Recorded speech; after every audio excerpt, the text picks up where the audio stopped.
systems training. We do all the different module and everything training. It's great. So some of the things we do is go out to the field and we do geology, and it's actually been a lot of fun going out to Iceland and just experiencing the beauty of the country and learning about rocks. And so that's been amazing. In addition to that, the closeout crew job has been awesome. We work with the Exploration Ground Systems group, and the whole purpose of closeout crew is to make sure we close the module out, to make sure that we can rescue the crew, to make sure we understand the emergency escape baskets, all of that stuff. It's been exciting. And in addition to that, working on Capcom console, trying to understand what's going on here in MCC, and making sure we interact with all the different disciplines and great things that we do. So it's been awesome. And I'll tie this back to the science. One of the things that's very cool about what we're doing is, for the moon and collecting observations, there is the lunar reconnaissance orbiter that takes pictures around the moon, right? And when we get that, it's a string of images that's going on the longitude, slowly rotating about the axis, and we can't see necessarily that overall view of the moon shot, 3D, yeah. right? So now we have a flyby with humans that can get and really use their own minds to figure out what angles are great and when to zoom in, when to not. And we can combine the data from LRO, the orbiter, and now these photos, and now we have this much more complete picture. So just extrapolate that concept out to what would Mars be like, and even the base. When you have these different views, you really get an understanding of perspective. Because one of the things on the moon that the crew talked about was, man, looking at this from a 3D perspective, it really pops out. And you see that at Earth when you're on ISS and you're looking at cloud formations, or you're looking at hurricanes. When they're flying by, every 90 minutes, they can kind of see how that's changing at an angle. And that's just something that is really hard to describe. And you also might see a phenomenon that it's hard to see from a 2D perspective or a timestamp perspective. So again, with Moon to Mars and being able to put all of these assets together, that's going to give us that just ultimate view, and both spatially and temporally. It's pretty exciting. I'm excited, and I'm excited for what the future holds. This mission, I don't know about you, but for me, it's been phenomenal to see the images coming down, to see all of the burns, the crew happy, the eclipse glasses. I loved it. Yeah, that was awesome. 3, 2, 1. Your friends and colleagues at the Canadian Space Agency wish you another great day on your voyage. Canadians everywhere are inspired by your journey, and we're with you every step of the way. Let's go.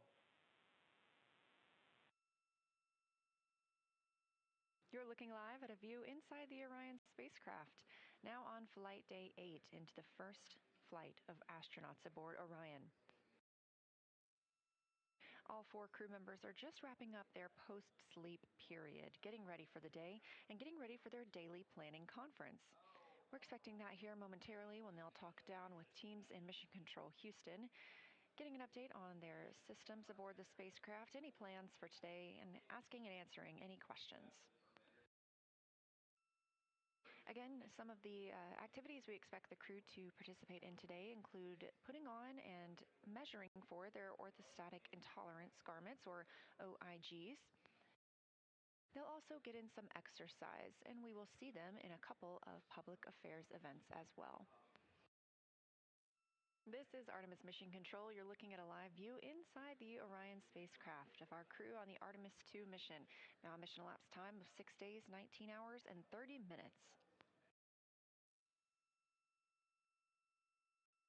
The crew woke up at 10:30 a.m. Central Time today, just completed their post-sleep period and their DPC, their daily planning conference.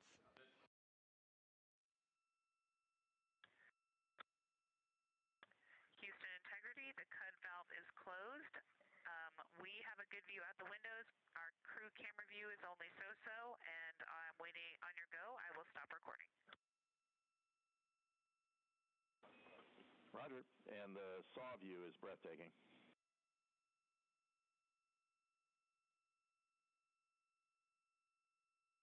We love a good blizzard.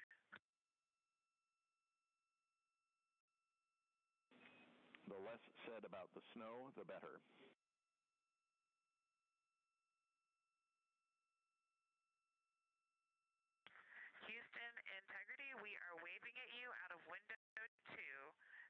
beautiful blue little crescent out there. Thank you. We can't quite make you out, but we appreciate the thought.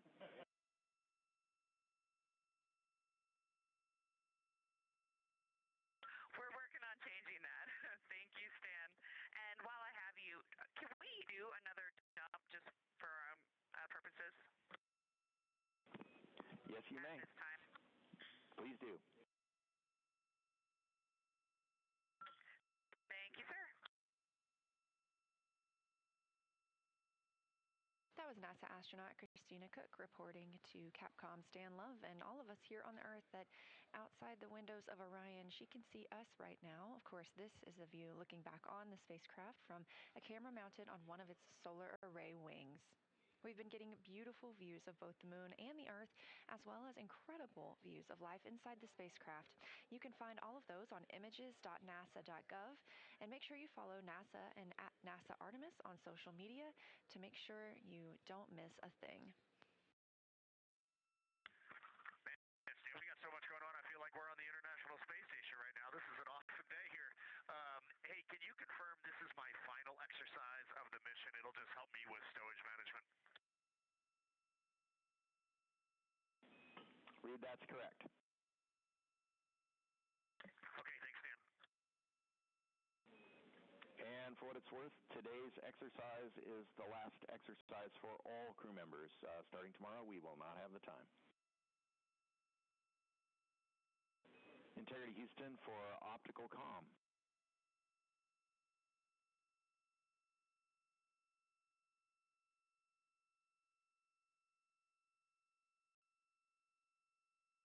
Go ahead, Stan. Okay, Reed, long story here. We are still not locked up on optical comm. We suspect solar array blockage. So between exercise sessions, between when you're done and Christina starts, we want to put a 25-degree roll on the vehicle, be about a 1-minute maneuver to an attitude where we think optical comm can see the ground terminal. Now, when we do that roll, we will have only one phased array antenna pointed at Canberra. So if that antenna fails, we'll lose comm, and a string swap will not recover it. So if we lose comm while we're in that attitude, you will have to maneuver the vehicle back to bias tail to sun, where a second antenna will be available.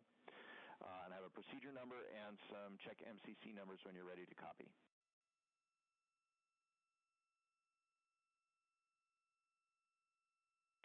I am complete with exercise, so you can start that team working in that direction. Go ahead, Stan.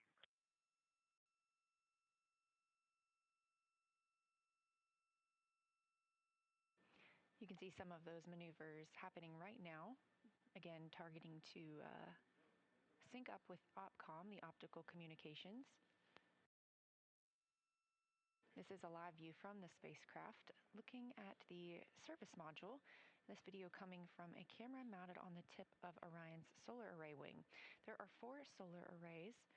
Each solar array could panel 2 3-bedroom homes.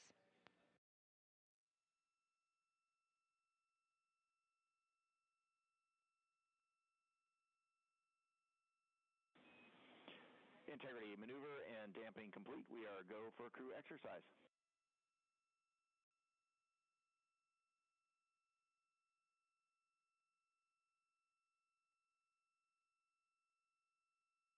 All right, we copy. Thanks, Dan. The flywheel team, this is a great device. We really enjoyed it in this small cabin. It's perfect, and it gave us a lot of good opportunity to get our heart rate up and also get some great resistance exercise. So we just wanted to shout out a nice thank you. Here we go.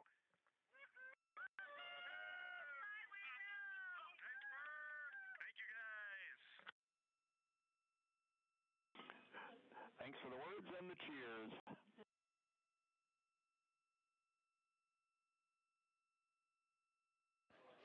That was Commander Reed Wiseman calling down that they have finished exercise for the mission, and that's worth celebrating.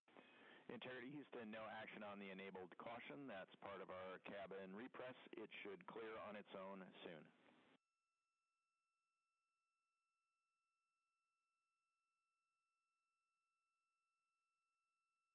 Copy. Thanks, Dan.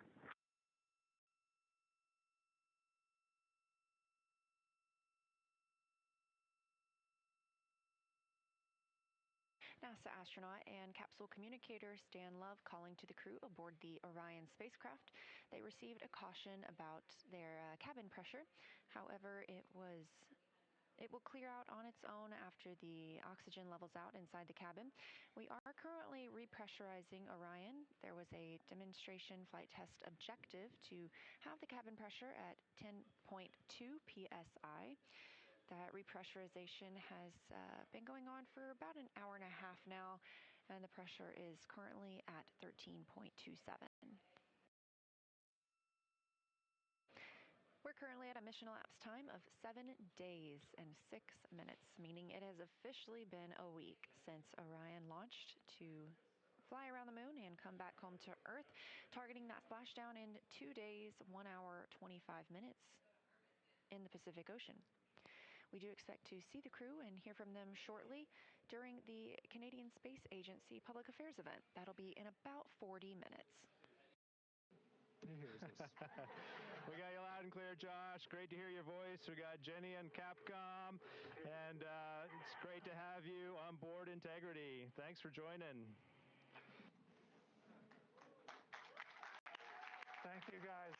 We're good? Thank you, thank you, thank you. Jeremy, and to your crew aboard, we have a very special guest tonight who would like to say a few words to you. And so, c'est avec grand plaisir que je passe la parole au très honorable Mark Carney, Premier ministre du Canada. Merci beaucoup, Joshua. Et tout d'abord, Jeremy, je veux commencer en français parce que tous les Canadiens et Canadiennes sont tellement fiers de vous pour bien des raisons. Mais c'était incroyable de vous entendre parler français pour la première fois dans l'espace. And as I say, Canadians are so proud of what you're doing and the collaboration. And I just want to have a chance, if I may. I'm thrilled. I'm absolutely thrilled to be speaking with you, Jeremy, and the crew. We've all been watching and inspired. Yeah, Integrity Houston, cabin repress is complete, 14-7, and we'll stay that way for the rest of the mission.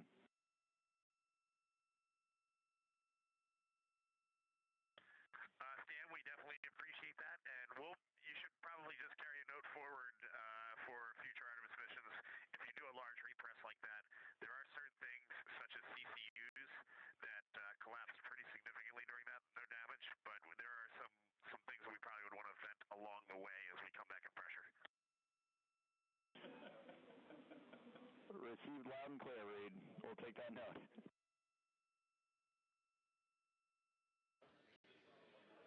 That was Commander Reed Wiseman calling down to the ground.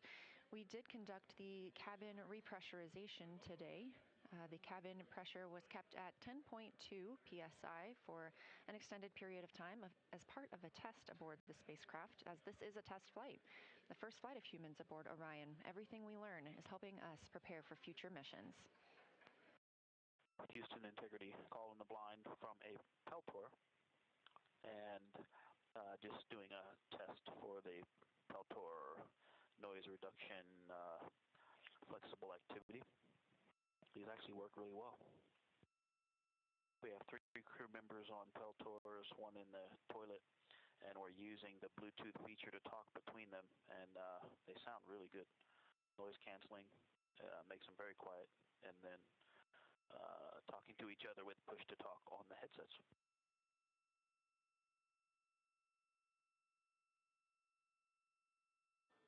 This is Artemis Mission Control in Houston, Texas. You just heard NASA astronaut Victor Glover call down from the Orion spacecraft. You can see a live view of that Orion spacecraft. He noted that he was making a call in the blind, which means that he knows that the team here cannot respond to that call because we are currently in a forward link loss of signal.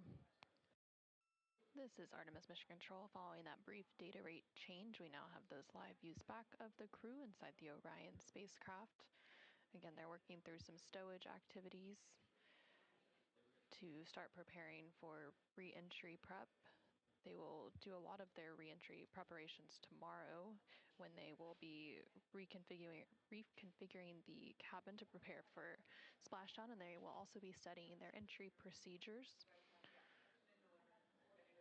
In addition to stowing some of their equipment, they will also be installing their seats to ensure all items are secured for reentry. We all just had that weird vibe of backing up and we were getting sad.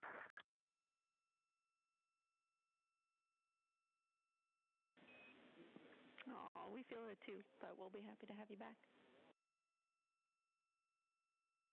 Awesome. Let me have a look, and we'll let you know if we have anything we can tee up for you now.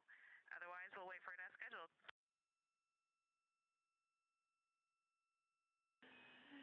That sounds great, and Victor's spinning is making us giggle. It's really spectacular.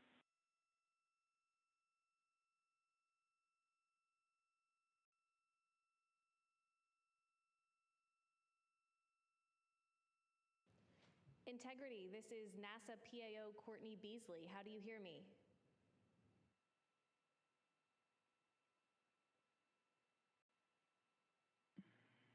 Hey, Courtney, we hear you, but you are very low. Okay, I will try to talk a little bit louder. Reed, Victor, Christina, and Jeremy, it's great to see you today. We have a room filled with media eager to talk to you. Courtney, we have you loud and clear. Wonderful. We have a room full of media ready to talk to you today, and we also have them on our phone bridge. We have a limited amount of time, so we're going to go ahead and hop straight into questions. We'll start here in the room with Marcia Dunn. Go ahead. Marcia Dunn, Associated Press for you, Reed. Could you please describe your emotions when Jeremy called down to Mission Control to ask permission to name a lunar crater after your late wife, Carol? It was a pretty emotional, powerful moment down here.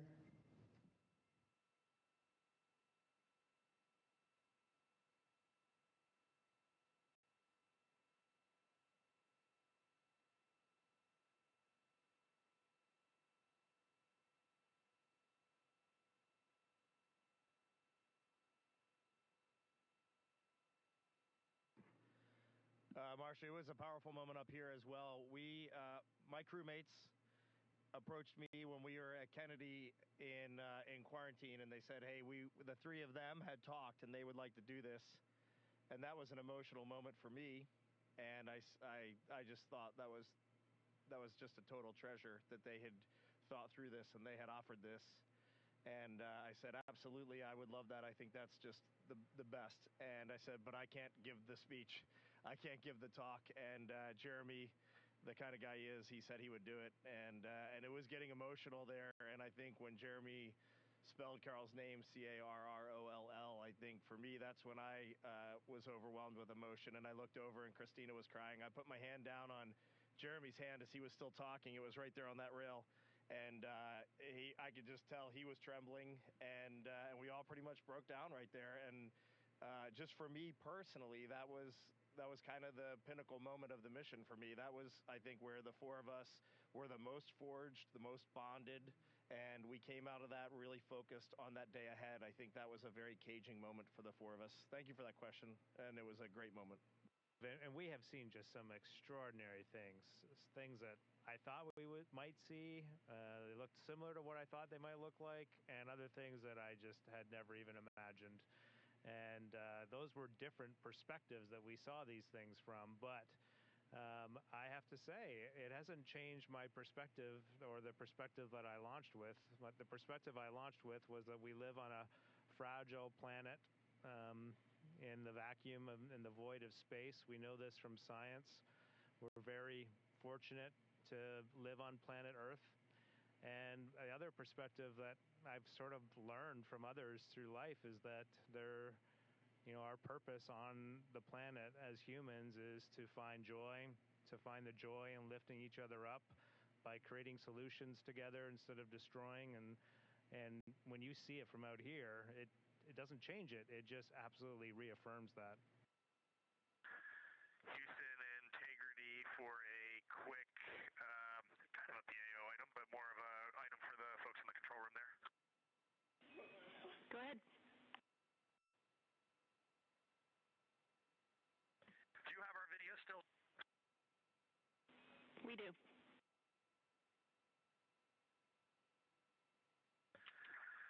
I'm not sure if it made it in the handover, but this morning we were asked to go unpack a very special item, and we just wanted to we wanted to share it in that PO event. We just didn't get an opportunity to do so. So we were to share with you all because we need to share this. Like this has to be shared, right? So in Victor's hands here is the Apollo 18 flag that the agency asked to have put on board Artemis II so that it could take its rightful trip around the moon. And the four of us are just honored to have this here. We're honored that it is in our presence, and we are honored to carry the torch from Apollo through Skylab, through the space shuttle, through our beloved International Space Station, and now back further than humans have ever gone, around the far side of the moon, and safely home back to Houston. So we just wanted to share this with you because it needed to be shared. Thanks. Carrying the torch indeed. Thank you for sharing it with us and the world, and we'll look forward to welcoming you and that flag back to Houston shortly.